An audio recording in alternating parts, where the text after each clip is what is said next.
بسملا ومحمدلا ومسليا ومسلما اما بعد میرے معزز دوستو، آج 6 فروری 2024 ڈیرہ اسماعیل خان کا تاریخی پارک حق نواز پارک میں آپ اور ہم سب قائد ملت اسلامیہ حضرت امام انقلاب مولانا فضل الرحمان صاحب کی ایک جھلک کے لیے بےتاب ہیں۔ قائد ملت اسلامیہ بھی آپ سے مخاطب ہوں گے۔ میں ڈی ای خان کے غیوروں سے چند باتیں مختلف عنوانات سے کرنے لگا ہوں۔ سب سے پہلی اور بنیادی بات یاد رکھیں، ہم الیکشن برائے الیکشن نہیں لڑتے۔ جمعیت علماء اسلام ایک نظریے کا نام ہے، جمعیت علماء اسلام ایک موقف کاز اور بیانیے کا نام ہے۔ یہ بات ذہن میں رکھیں۔ شاید کوئی الیکشن اقتدار کے لیے لڑتا ہوگا، کوئی الیکشن پاور کے معاملات کے لیے لڑتا ہوگا۔ عالم دین کو سیاست اسلامیہ کی ذمہ داری ہمارے پاک پیغمبر صلی اللہ علیہ وسلم نے دی ہے۔ یاد رکھیں، خاتم النبیین صلی اللہ علیہ وسلم سے پہلے تمام انبیاء کرام آتے، وہ نبی بھی ہوتے، اسلامی سیاست دان بھی ہوتے۔ جیسے 30ویں پارے میں سورۃ صاد میں آیت نمبر 26 میں رب کائنات نے اعلان فرمایا، یا داؤد انا جعلناک خلیفۃ فی الارض۔ حضرت داؤد کو نبوت مل چکی تھی، حضرت داؤد کو پیغمبری مل چکی تھی، حضرت داؤد کو رسالت مل چکی تھی۔ اس کے بعد رب نے خلافت فی الارض کی بات کی ہے، جس سے سیاست اسلامیہ کہتے ہیں۔ یہی اللہ کا قرآن سورۃ یوسف کے اندر وقت کے جلیل القدر نبی حضرت یوسف علیہ السلام کے لیے فرماتا ہے۔ اللہ پاک کے نبی کا اعلان بتاتے ہوئے عرب فرماتے، حضرت یوسف نے فرمایا، اجعلنی علی خزائن الارض۔ انہوں نے وزارت خزانہ کا خود کو امیدوار بنایا تھا۔ مجھے بتاؤ، وقت کے نبی کو رب نبوت کے بعد بات فرماتے ہیں تو اللہ تعالیٰ نے وزارت خزانہ کی بات کی ہے۔ آئیے سلیمان علیہ السلام پہ رب کریم نے ان کے لیے فرمایا، وَسُلَيْمَانَ الرِّيحَ غُدُوُّهَا شَهْرٌ وَرَوَاحُهَا شَهْرٌ۔ ان کے تخت شاہی کی بات کی ہے۔ پتہ چلا انبیاء بھی ہوتے، وقت کے سیاستدان بھی ہوتے۔ جب باری آئی آپ کے اور میرے پاک پیغمبر خاتم النبیین صلی اللہ علیہ وسلم کی، تو ختم نبوت کے صدقے رب کریم نے اس امت پر رحمت کی ہے۔ حضور پاک علیہ السلام نے اعلان فرمایا، صحیح بخاری جلد اول کتاب الانبیاء باب حدثوا عن ذکر بنی اسرائیل ولا حرج۔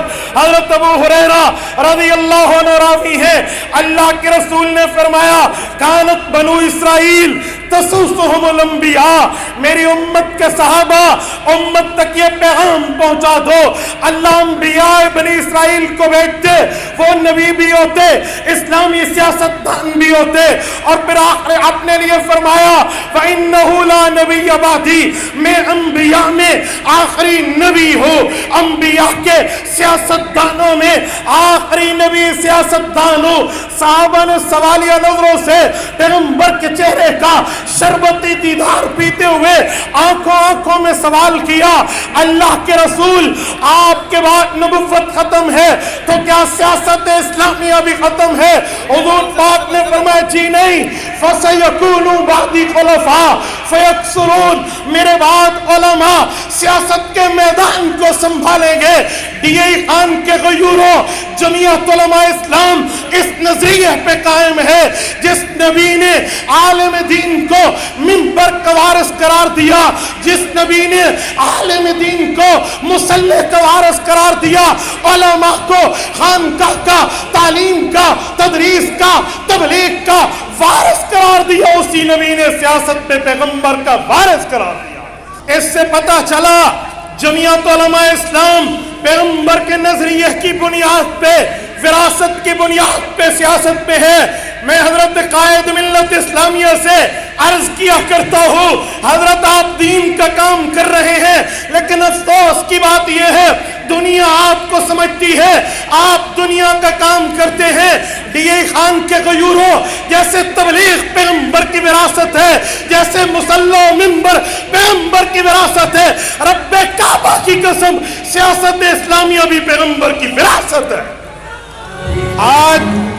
آج ہمیں کہا جاتا ہے مولوی کا اسمبلی میں کیا کام ہے، اور کل تم جیسے خناس ہوتے تو یوسف علیہ السلام کو کہتے اجعلنی علی خزائن الارض، آپ تو نبی ہیں، آپ وزارت خزانہ کی بات کیوں کرتے ہیں؟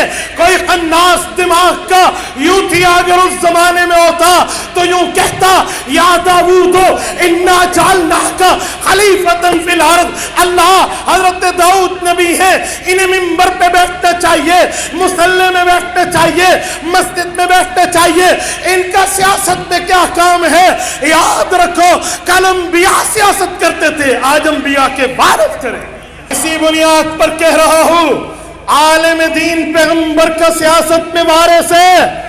حق تو یہ ہے سیاست کا میدان عالم سنبھالے، جیسے مسلح پر تم کسی وڈیرے کو، جاگیردار کو، کسی رئیس کو، خان قوانین کو نہیں آنے دیتے۔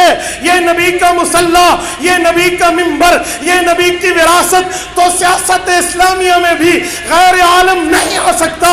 ہاں آئے گا، علماء کی زیر نگرانی آئے گا، آئے گا علماء سے پوچھ کے آئے گا، آئے گا علماء کی طے کردہ معاملے میں آئے گا، اکیلے عالم کے علاوہ سیاست اسلامیہ میں اس کا حق نہیں ہے۔ اور میں اس بنیاد پہ کہتا ہوں سنو، ڈی اے خان کے غیوروں، یہ نہ دیکھنا کہ میرے ووٹوں سے کوئی جیتتا ہے یا نہیں، یہ نہ دیکھنا کہ اس کی جیت ہے یا نہیں ہے۔ یاد رکھو اللہ تم سے جیت کے بارے میں نہیں پوچھے گا، رب یہ پوچھے گا لوگوں بتاؤ تم کس کے ساتھ تھے۔ میں نے کہا ہم سے یہ نہیں پوچھا جائے گا آپ نے جتوایا تھا یا نہیں جتوایا تھا، ہم سے ہماری محنت کے بارے میں سوال کیا جائے گا۔ یاد رکھو ڈی اے خان کے غیوروں، میں آپ کی خدمت میں کہوں گا تمہارا وزن 1 کلو ہے یا 1 من ہے، وہ اہل حق کے پلڑے میں ہونا چاہیے۔ اور ایک جملہ سمجھانے کے لیے کہتا ہوں سنو، کل یہودیت کے ایجنٹ آئے تھے، انہوں نے ملینز آف ڈالر یہاں خرچ کیے، انویسٹمنٹ کی اور اپنے کارندے کو لائے۔ میں سلام پیش کرتا ہوں قائد ملت اسلامیہ کو، جس نے اللہ کی مدد سے، عوام کے تعاون سے اس کا بیج وہاں پر اکھیڑ دیا ہے جہاں بویا گیا تھا۔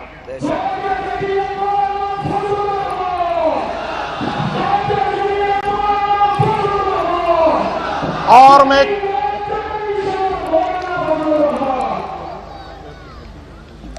ایک بات کرتا ہوں سنو، آج ہم ایک جملہ کہتے ہیں کہ عالم دین کے ساتھ ٹھہرنا نبوت کی میراث کے ساتھ ٹھہرنا ہے، پھر لوگ کہتے ہیں تم جنت کی ٹکٹیں بانٹ رہے ہو، آؤ میدان میں، آؤ دلائل میں خود کو پیش کرتا ہوں۔ اگر جمعیت علماء کی سیاست اسلام پہ مبنی نہیں ہے، ان کا ساتھ دینا نبوت کی وراثت نہیں ہے، ان کا ساتھ دینا جنت کا ساتھ نہیں ہے، میں دلیل کی دنیا میں بات کرنے کے لیے تیار ہوں۔ اگر تم میں کوئی جرت مند دلیل کے نام سے موجود ہو، آؤ میدان میں مقابلہ کرو۔ میں بعض اوقات حیران ہوتا ہوں صحیح بات کو دوسرے الفاظ میں لے جاتے ہو۔ اے مجھے بتاؤ، ایمان سے بتاؤ، دل پہ ہاتھ رکھ کے بتاؤ، اگر وقت کے نبی موجود ہوں تو نبی کا ساتھ دینا نہیں چاہیے؟ بولیے ذرا، مجھے ہاتھ کھڑا کر کے جواب چاہیے۔ کیا نبوت کا ساتھ نہیں چاہیے؟ جب چاہیے تو جب نبوت نہیں ہے، ختم نبوت ہے، تو پھر نبی کا وارث عالم دین ہے۔ کیا عالم کے ساتھ چلنا نبوت کی تائید نہیں ہے؟ تو بتاؤ، جو عالم دین پیغمبر کا وارث ہے اس کے ساتھ ٹھہرنا، اس کی خدمت میں معاملہ کرنا، اللہ کی زمین پہ اللہ کے نظام کے لیے جدوجہد کرنا، کیا جنت کی دلیل نہیں ہے؟ نعرہ تکبیر، نعرہ تکبیر۔ قائد جمعیت حضرت مولانا فضل الرحمان کل بھی مفتی زندہ تھا، بھی زندہ تھا. اور ہمیں کہتے ہیں کہ آپ کے ساتھ تو فلاں کمار نے، فلاں سنگھ بھائی نے ساتھ دیا ہے، کیا ان کے لیے بھی جنت ہے؟ میں نے کہا سنو، ہم کہتے ہیں نکاح کرو آدھا ایمان مکمل ہو جاتا ہے. کہتے ہیں جی ہاں. میں نے کہا کوئی سنگھ نکاح کر لے، کوئی کمار نکاح کر لے، کوئی دوسرے عقیدے والا نکاح کرے، تم اس کے ایمان کے قائل ہوں گے؟ کہتے نہیں، پہلے ایمان شرط ہے. میں نے کہا اسی طرح حج کرو گناہ معاف ہو جاتے ہیں، اور کوئی ایمان نہ لائے ہندو حج پہ جائے تم ایمان کے ساتھ جنت کی بات کرو گے؟ کہتے نہیں، ایمان شرط ہے. میں نے کہا کل میرے عزیز نے بات کی ہے تو پہلے ایمان شرط ہے، پھر وراثت شرط ہے. نبوت کی میراث کی بنیاد پہ ہم ساتھ ٹھہرتے ہیں. اور سنیں، میں بات کلوز کر کے آپ کی خدمت سے اجازت لینا چاہتا ہوں. یاد رکھنا، نبی پاک صلی اللہ علیہ وآلہ وسلم نے جب عالم کو وارث قرار دیا، پھر کل قیامت میں جہاں پوچھو گی، سورت یاسین آپ اور ہم سب پڑھتے ہیں، سورت نمبر 36 سورت یاسین میں رب کریم فرماتے ہیں قیامت کا منظر ہوگا. رب نے اعلان کیا الیوم نختم علی افواہہم وتکلمنا ایدیہم وتشہد ارجلہم بما کانوا یکسبون. ڈی آئی خان کے غیوروں، کان کی کھڑکی کھول کے دل تک میرے اس جملے کو راستہ دینا. اور رب نے اعلان کیا ہے الیوم نختم علی افواہہم، قیامت میں منہ پہ مہر لگا کے منہ کو بند کر دیا جائے گا. اللہ جب منہ بند ہوگا، حساب کیسے ہوگا، کتاب کیسے ہوگا، اس احتساب کیسے ہوگا؟ رب نے فرمایا وتکلمنا ایدیہم، تمہارے ہاتھ بولیں گے، وتشہد ارجلہم، پاؤں گواہی دے گے، بما کانوا یکسبون، تم نے کیا کیا تھا. اور ہاتھ سے مہر کی اوپر ٹھپا، ہاتھ سے ووٹ کی پرچی میں ٹھپا لگے گا، قیامت پہ یہ ہاتھ بولے گا ہم کس کے ساتھ. میں آخری شعر پڑھ کے بات ختم کر رہا ہوں. فسوف تری اذا انکشفت الغبار افرس تحت رجلک ام حمار. ابھی دنیا ہے، آنکھ بند ہونے دو، ان قریب قبر میں پتہ چلے گا کون گدھے پہ سوار تھا، کون گھوڑے پہ سوار تھا. اقول قولی ھذا واستغفر اللہ وآخر دعوانا ان الحمد للہ رب العالمین.